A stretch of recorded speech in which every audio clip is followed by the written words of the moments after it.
उमरू अपनी धन में मस्त गंगनाता हुआ चला जा रहा था कि एक आवाज सुनकर वो रुक गया। उसे यूं महसूस हुआ जैसे किसी ने उसके नाम से उसे पुकारा हो। वो हैरानी से यहाँ वहां देखने लगा, मगर हर तरफ वीरान पहाड़ियों का सिलसिला फैला हुआ था। वहां उसे दौड़ दौड़ तक कोई दिखाई न दिया, तो उसने उस हैं आवाज को अपना हम समझा और एक बार फिर चलने लगा। उमरू अय्यार, मेरी बात सुनो। उमरू अय्यार। अचानक उमरू को वही आवाज फिर सुनाई दी तो उमरू बेख्तियार चल पड़ा। इस मर्तबा उसे आवाज वाज़ेह तौर पर सुनाई दी थी। आवाज किसी लड़की की थी। इस आवाज में बेपुनाह दर्द था, जैसे वहां कोई लड़की जख्मी पड़ी हो और वो बमुश्किल उमरू को पुकार रही हो। कौन है यहाँ? ये किसकी आवाज है?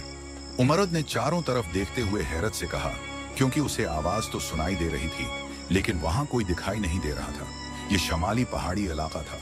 उन दिनों सरदार अमीर हमजा और उफरा सियाब की फौजों के दरमियान खामोशी थी, इसलिए उमरू सुबह सवेरे उठकर इस पहाड़ी इलाके में घूमने फिरने के लिए आ जाता था।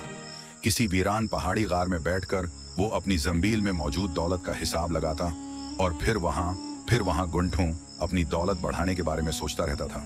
इस बस नहीं चलता था, वरना वो सारी दुनिया की दौलत इकट्ठी करके अपनी जंबील में डाल लेना चाहता था। अब भी वो कई घंटों बाद एक पहाड़ी गार से है अपनी दौलत का हिसाब करता हुआ निकला था और वापस लश्कर की तरफ जा रहा था। गार से निकलकर वो थोड़ी ही दूर गया होगा कि उसे लड़की की आवाज सुनाई दी और वो रुक गया। हैरत है, मुझे तो यहाँ कोई दिखाई नहीं दे रहा, फिर ये आवाज किसकी थी? उसने चारों तरफ देखते हुए कहा। वो इस वक्त मैदानी इलाके मौजूद था जहाँ काफी फासले पर पहाड़ियां और टीले थे, मगर उसके उर्द गर्द कोई चट्टान या ऐसी जगह नहीं थी जहां उसके ख्याल के मुताबिक कोई हो सकता था। जबकि उमरू ने जिस लड़की की आवाज सुनी थी उसे यूं महसूस हुआ जैसे वो लड़की उससे चंद कदमों के फासले पर ही मौजूद हो। मैं तुम्हारे सामने हूं उमरू अय्यार। दही आवाज फिर सुनाई दी तो उमरू आंखें फाड़ फाड़ कर इस तरफ देखने लगा जहां से उसे आवाज सुनाई दी थी। इस तरफ दौड़ तक मैदान खाली था मेरे सामने, लेकिन मेरे सामने तो खाली मैदान के सिवा दौड़ दौड़ तक कुछ नहीं है। फिर तुम कहाँ हो? उमरू ने कहा। मैं तुमसे चंद कदमों के फासले पर जमीन पर पड़ी हूँ, मेरे करीब आओ उमरू, आवाज ने कहा तो उमरू वाकई हैरान रह गया। आवाज उसे बेहद नजदीक से सुनाई दे रही थी, लेकिन वहां जमीन खाली थी। उसने जल्दी से जंबील से खंजर निकाला और उसे हाथ में लेकर एहतियात से आगे बढ़ने लगा। बस उमरू रुक जाओ, मैं तुम्हारे करीब ही पड़ी हूँ। अगर तुम और आगे बढ़े तो मुझसे ठोकर खाकर गिर पड़ोगे। लड़की की आवाज सुनकर उमरू रुक गया। तुम मुझे नजर क्यों नहीं आ रही? उमरू ने कहा। मैं शदीद जख्मी हूं उमरू, आवाज फिर सुनाई दी। मैं ये नहीं पूछ रहा कि तुम जख्मी हो या नहीं, मैं पूछ रहा हूं कि तुम मुझे नजर क्यों नहीं आ रही? उमरू ने गुस्से से पूछा। मैं गैबी हालत में हूं उमरू, इसलिए मैं तुम्हें नजर नहीं, इरही सिर्फ सुन रहे हवा। अगर मैं तुम्हारे सामने जाहिर हो जाऊं तो तुम डर जाओगे। इवाज ई, क्या तुम भयानक बदरूह हो जो मैं तुम्हें देखकर डर जाऊंगा? उमरू ने मुना बनाते हुए कहा। नहीं, मैं बदरूह नहीं हूं, लेकिन मेरा ताल्लुक भूतों से है और तुम जानते हो कि भूत भयानक और डरावने होते हैं। मैं भूतों की मुल्का साइला हूं, जिसे भूत नगरी में सबसे ज्यादा भयानक और खौफनाक समझा जाता है। मुझे यकीन है कि अगर मैं तुम्हारे सामने आ गई तो तुम खौफ से बेहोश हो जाओगे। आवाज ने कहा तो भूतों का नाम सुनकर उमरू के चेहरे पर सचमुच खौफ लहराने लगा। इरे बाप रे, अगर तुम्हारा ताल्लुक भूतों से है तो फिर मुझे फौरन यहाँ से भाग जाना चाहिए। उमरू ने बौखलाए हुए लहजे में कहा। अगर तुम भाग गए तो मेरा इलाज कौन करेगा? उमरू अय्यार, मैं बेहद जख्मी हूँ और मेरा इलाज सिर्फ तुम ही कर सकते हो। भूतों की मलका साइला ने कहा। मैं तुम्हारा इलाज कर सकता हूँ? क्या मतलब? क्या मैं तुम्हें कोई हकीम नजर आता हूँ? उमरू ने कहा। तुम्हारे पास एक खास चीज है उमरू। अगर तुम इस चीज को पानी में घोल कर मुझे पिला दोगे तो मेरे जख्म खत्म हो जाएंगे और मैं लम्हों में ठीक हो जाऊंगी। मलका साइला ने कहा। किस चीज की बात कर रही हो तुम? उमरू ने हैरान होकर पूछा। गुलाब मोती की, मलका साइला ने कहा तो उमरू अय्यार है। इख्तियार उछल पड़ा। गुलाब मोती? उमरू के मुना से निकला। इसके पास है। वाकई एक गुलाबी रंग का अखरोट जितना बड़ा मोती था जो गुलाब की शक्ल में खुला हुआ था। यह मोती उसने प्रस्तान के एक जादूगर दीव को हिलाक करके हासिल किया था।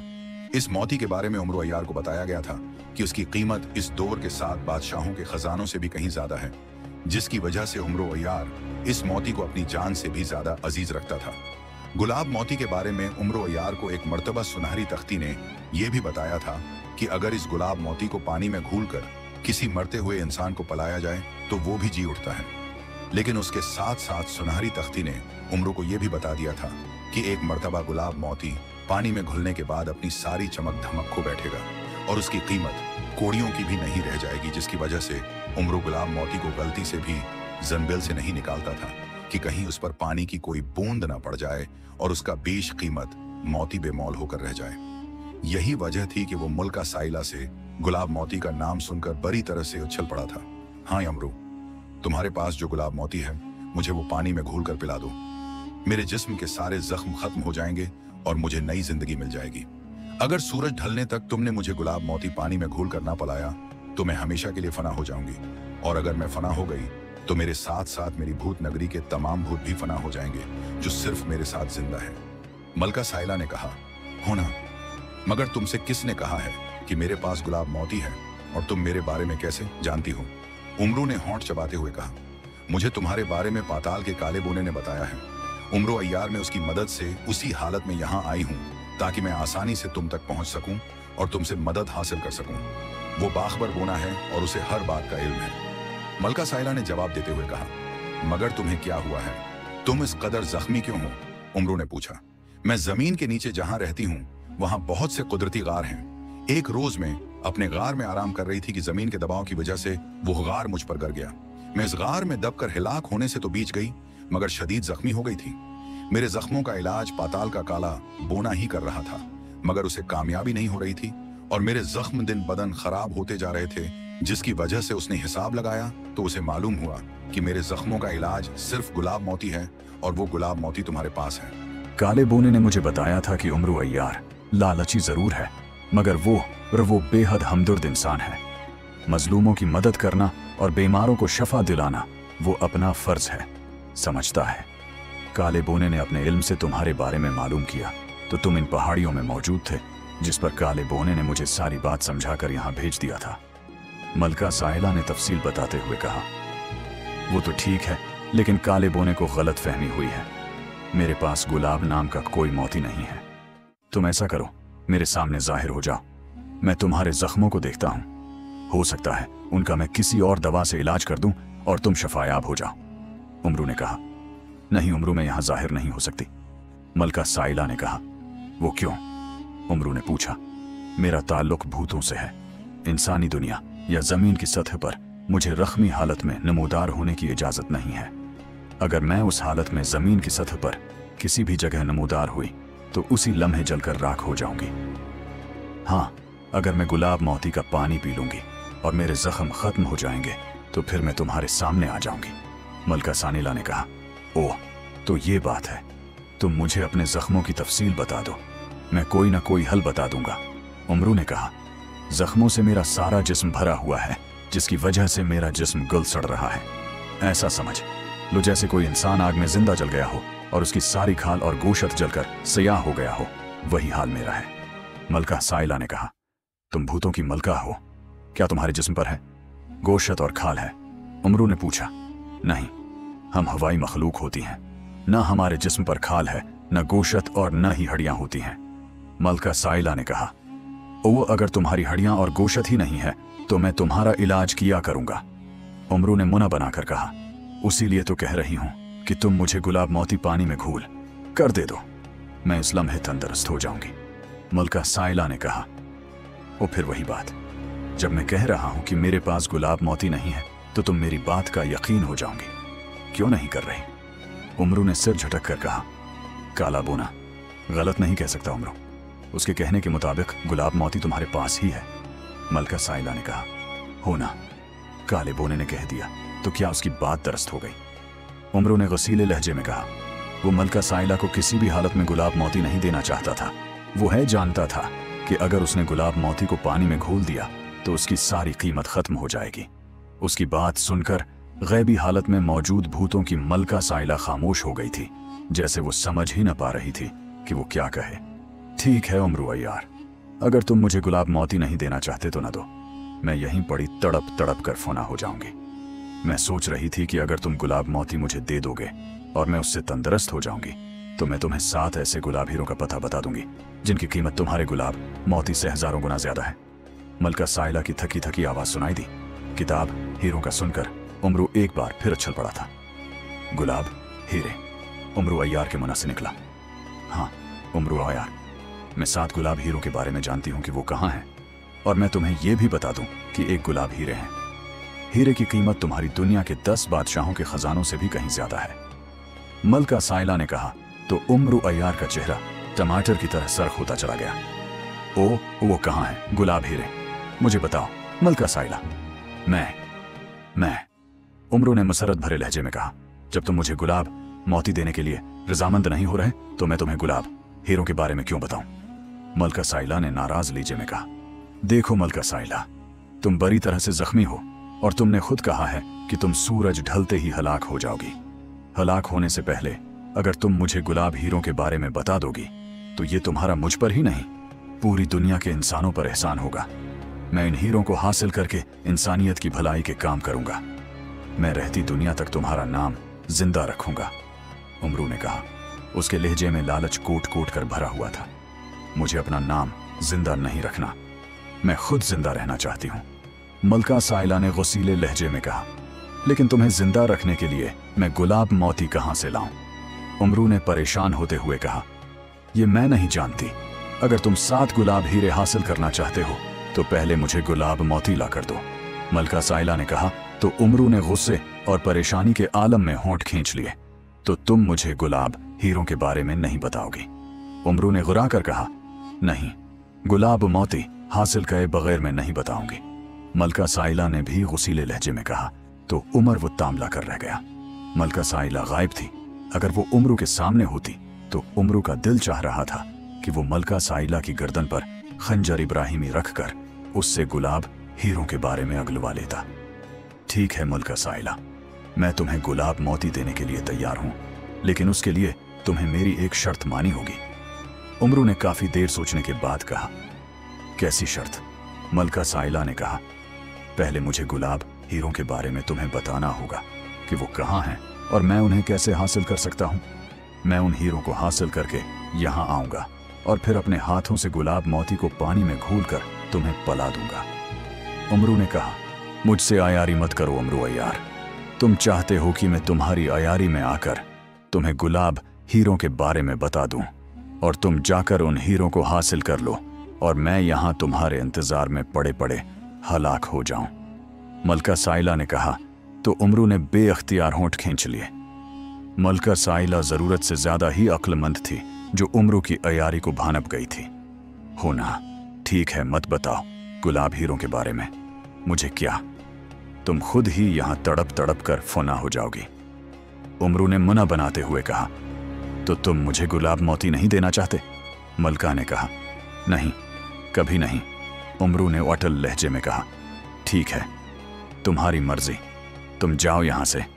मेरी किस्मत में अगर फना होना ही है तो मैं क्या कर सकती हूं?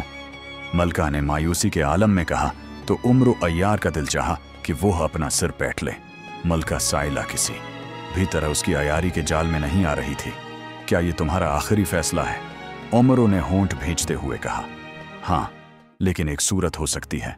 अचानक मलका ने होंठ भींचते हुए कहा, लेकिन ये कहा तो उम्रू चौंक पड़ा। कैसी सूरत? उम्रू ने जल्दी से पूछा। अगर तुम अपनी मुकद्दस किताब की कसम खाकर मुझसे वादा करो कि अगर मैं तुम्हें 7 गुलाब हीरों का पता बता दूं तो तुम उनको हासिल करके यहां वापस जरूर आओगे और मुझे गुलाब मोती दे दोगे तो मैं तुम्हारी बात मान सकती हूं।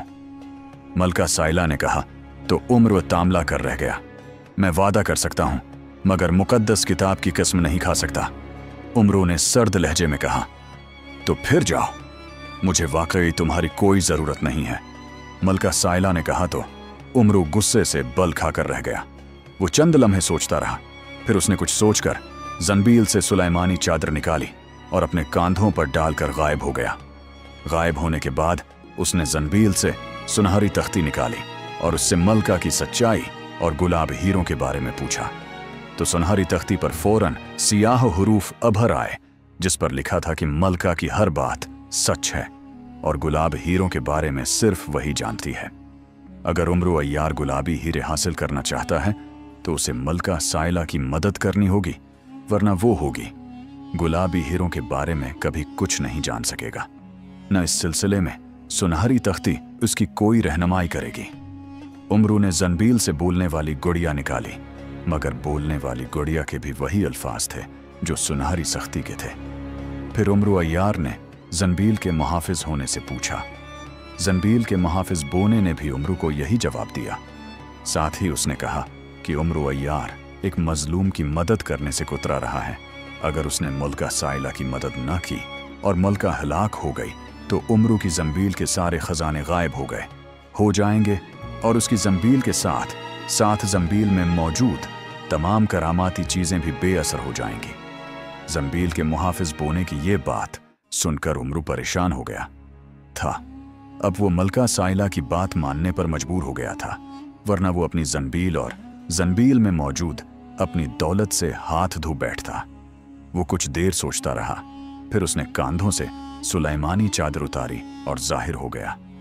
तुम अभी यहीं हो? मैं तो सोच रही थी कि तुम यहां से जा चुके हो। उमरू अय्यार के जाहिर होते ही मलका साइला ने कहा, मलका मुझे उन 7 गुलाब हीरों के बारे में बताओ जिनके बारे में सिर्फ तुम जानती हो। मैं पहले वो 7 किताब हमेरे हासिल करूंगा और उसके बाद वापस आकर तुम्हें गुलाब मोती दे दूंगा। उसके लिए मैं अपनी मुकद्दस किताब की कसम खाकर वादा करता हूं। उमरू ने बेचारगी के आलम में कहा, ओ तुमने मुकद्दस किताब की कसम खाई है, अब तुम्हें हर सूरत में मुझे गुलाब मोती देना पड़ेगा। खुश होते हुए कहा। उसके लहजे में बेपनाह जोश था। अगर यकीन है तो बताओ, कहां हैं गुलाब हीरे? उमरू ने रोनी सी सूरत बनाकर कहा, यहां से 1000 कोस दूर सारी नामी दादी है। वहां एक बहुत बड़ा सब्ज रंग का कनवा है जिसमें नीले रंग का खौफनाक दीव रहता है। नीला दीव आदमखोर है, वो जादू भी जानता है। जादू के जोर से वो दुनिया की खूबसूरत लड़कियों को सारी वादी में बुलाता है और फिर उन पर नींद तारी कर देता है। नींद के आलम में वो लड़की कनवे की मंडेर पर चढ़कर खुद ही कनवे में छांग लगा देती है और हलाक हो जाती है, और इस हलाक होने वाली लड़की को नेला दीव खा जाता है। वो चूंकि खुद कनवे से बाहर नहीं आ सकता और न ही उसे अपने हाथों से किसी लड़की को हलाक करने की इजाजत है, उसलिए वो ऐसा ही करता है जैसा मैंने बताया है। 7 गुलाब हीरे उस नीलिये दीव के पास हैं। अगर तुम इस कनवे तक पहुंच होकर किसी लड़की की जान बचा लो और कनवे में आग लगा दो तो नीला दीव इस आग में जिंदा जलकर हलाक हो जाएगा। नीलिये दीव के हलाक होते ही तुम कनवे में उतर जाना। कनवे की तह में तुम्हें वो 7 हीरे मिल जाएंगे। मलका साइला ने उमरू को बताते हुए कहा, वो सब्ज कनवा कहां है और मैं वहां कैसे पहुंच सकता हूं? उमरू ने पूछा, तुम्हारा ये काम मैं आसान कर सकती हूं उमरू अय्यार। तुम आंखें बंद करो तो मैं तुम्हें सारी वादी में कनवे तक पहुंचा दूंगी। वहां नीले दीव ने जादू की जोर से मल्क तोरान की शहजादी रेशम को पबला रखा है, जो नींद है कि आलम में कनवे की तरफ बढ़ रही है। वहां जाकर उसकी जान भी बचा लो और नीली दीव को भी हलाक कर दो। मलका ने कहा, ओ ठीक है, जल्दी करो, मुझे तुम जल्दी कनवे तक पहुंचा दो। ऐसा ना हो कि शहजादी रेशम कनवे में कूद जाए और हलाक हो जाए। उमरू ने कहा। साथ ही उसने आंखें बंद कर लें। इस लम्हे उसे एक झटका लगा और एक लम्हे के लिए उमरू को यूं लगा जैसे उसके कदमों के नीचे से जमीन गायब हो गई हो। वो लड़खड़ा गया, मगर दूसरे लम्हे उसके पैरों के नीचे ठूस हो गए हों। जमीन आ गई तो वो गिरते गिरते संभल गया। उसने आंखें खोलें तो खुद को बदली हुई जगह पर देखकर चौंक पड़ा। उसके सामने एक सरमई रंग की बहुत बड़ी वादी थी। सामने एक बड़ा सा कनवा था जिसकी मंडेर खासी बुलंद थी। कनवे के गर्द सीढ़ियां बनी हुई थीं। उमरू ने देखा एक निहायत खूबसूरत लड़की जिसने सियाह रंग का चमकदार लिबास पहना हुआ था, कनवे की सीढ़ियां चढ़ रही थी। उसका अंदाज ऐसा था जैसे वो नींद के आलम में सीढ़ियां चढ़ती जा रही हो। उमरू समझ गया कि वो लड़की शहजादी रेशम है, जिसे कनवे के नीले दीव ने जादू के जोर से वहां बुलाया होगा, और अब शहजादी रेशम नींद के आलम में सीढ़ियां चढ़ती हुई कनवे की मंडेर की तरफ बढ़ रही है। वो काफी सीढ़ियां चढ़ चुकी थी। शहजादी रेशम, रख जाओ। शहजादी रेशम, आगे मत बढ़ो। उमरू ने जोर से उसे पुकारते हुए कहा, लेकिन शहजादी रेशम जैसे उसकी आवाज सुन ही नहीं रही थी। वो सीढ़ियां चढ़कर कनवे की मंडेर पर खड़ी हो गई थी। ये देखकर उमर वो अय्यार बौखला गया और भागता हुआ कनवे की तरफ बढ़ने लगा। वो छलांगे लगाता हुआ सीढ़ियां चढ़ रहा था। फिर जैसे ही उसने आखिरी सीढ़ी पर कदम रखा, उसी लम्हे मंडेर पर खड़ी शहजादी रेशम ने कनवे में छलांग हुआ लगा दी। उसे कनवे में कूदते देखकर उमरू बजली की सी तेजी से उछलकर कनवे की मंडेर पर आ गया। उसने कनवे में गिरती हुई शहजादी रेशम पर झपटा मारकर उसका दायां हाथ पकड़ लिया, जिससे शहजादी रेशम को एक जोरदार झटका लगा और वो कनवे में गिरने से रक गई। अब सूरत हाल ये थी कि उम्र कनवे की मंडेर पर झुका हुआ था। उसके दाएं हाथ में शहजादी रेशम का दायां हाथ था और वो हवा में लटक रही थी। उसकी आंखें बंद थीं। फिर अचानक उमरू की नजर कनवे में मौजूद हुई एक देव पर पड़ी। देव बेहद खौफनाक था। उसका रंग नीला था। उसके सिर पर 2 बड़े बड़े सींग थे। उसकी आंखें बड़ी बड़ी और जिर्द थीं। उस देव की घनी मूंछें भी थीं और उसका मुंह खुला हुआ था। देव के मुंह में 2 नोकीले दांत थे और उसकी जबान सरख थी। वो कनवे में तैरता हुआ ऊपर आ रहा था। इस देव के हल्क से निकलने वाली गराहटें बेहद खौफनाक थीं।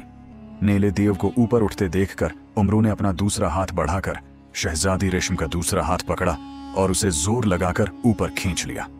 उससे पहले कि नीला देव ऊपर आता, उमरू ने शहजादी रेशम को मंडेर पर लाकर पीछे खींच लिया। जैसे ही उमरू ने शहजादी रेशम को कनवे से बाहर निकाला, कनवे में मौजूद नीला देव खौफनाक आवाज में गरजने लगा।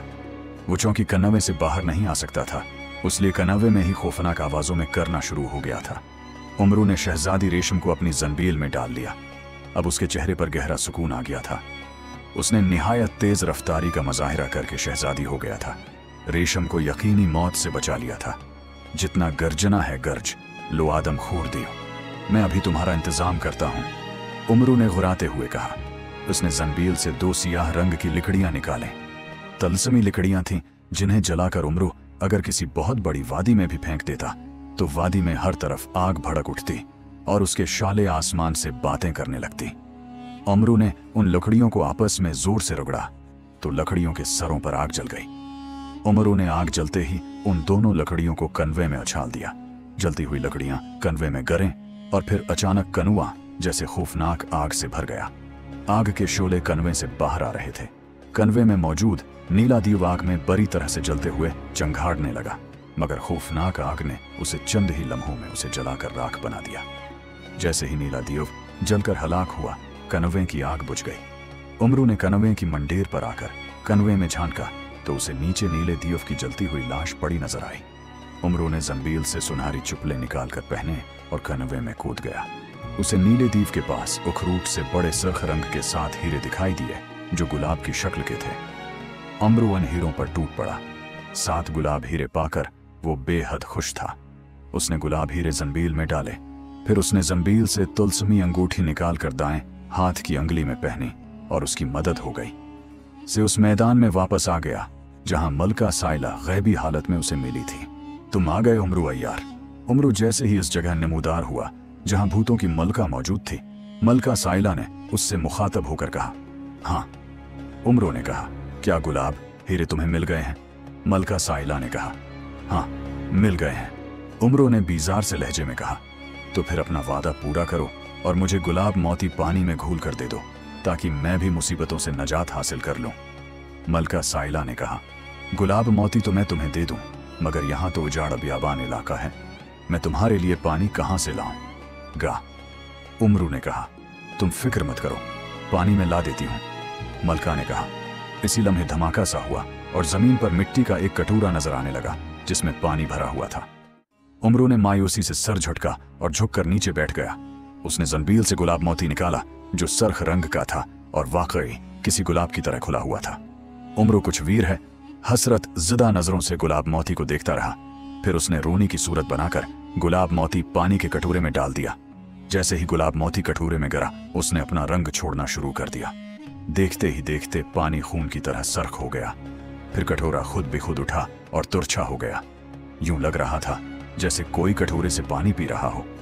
देखते ही देखते कटोरे से पानी खत्म हो गया और कटोरे में बेरंग का मोती रह गया जिसकी चमक भी खत्म हो गई थी। मैं ठीक हो गई, मेरे सारे जख्म खत्म हो गए हैं, उमरू अय्यार में ठीक हो गई हूं। अचानक मलका साइला की आवाज सुनाई दी। फिर धमाका हुआ और उमरू के सामने एक भयानक शक्ल वाली औरत नमूदार हो गई जिसकी सियाह और खौफनाक शक्ल देखकर उमरू डर गया। कहा, तत तुम मलका साइला हो? उमरू ने हिकलाते हुए, हाँ, मैं ही मलका साइला हूं। उसने भयानकपन से कहा, अरे बाप रे, तुम तो बेहद खौफनाक हो, जाओ जाओ यहां से, मैं तुम्हारी शक्ल नहीं देख सकता। उमरू ने कहा, देखा, मैंने कहा था ना कि तुम मेरी शक्ल देखकर कर डर जाओगे, मलका सानिला ने कहा, और फिर वो कहकाए लगाती हुई गायब हो गई। उसे गायब होते देखकर उमरू ने सुकून का सांस लिया। खाली कटोरा और इसमें मौजूद बेरंगा गुलाब मोती उमरू के सामने पड़ा था, जिसके बेमोल हो जाने का उमरू को बेहद दिख हो रहा था। मगर वो ये सोचकर मुतमईन हो गया कि एक गुलाब मोती के बदले में उसे उस मोती की कीमत से कहीं ज्यादा 7 कीमती गुलाब हीरे मिल गए थे। उमरू की जंजीर में शहजादी रेशम बंद थी। अब उमरू सोच रहा था कि वो मुल्क तौरान जाए और वहां जाकर तौरान के बादशाह से मिलकर शहजादी है रेशम को उसके हवाले कर दे, जो यकीनन अपनी बेटी की गुमशुदगी से परेशान होगा। उमरू ने सोचा, जब वो तौरान के बादशाह को बताएगा कि वो शहजादी रेशम को एक आदमखोर दीव से बचाकर लाया है, तो बादशाह उससे बेहद खुश होगा। वो अपनी बेटी की जिंदगी बच जाने की खुशी है उसे माला माल कर देगा। ये सोचकर उमरू तलसमी अंगूठी की मदद से मुल्क तौरान जाने के लिए गायब हो गया।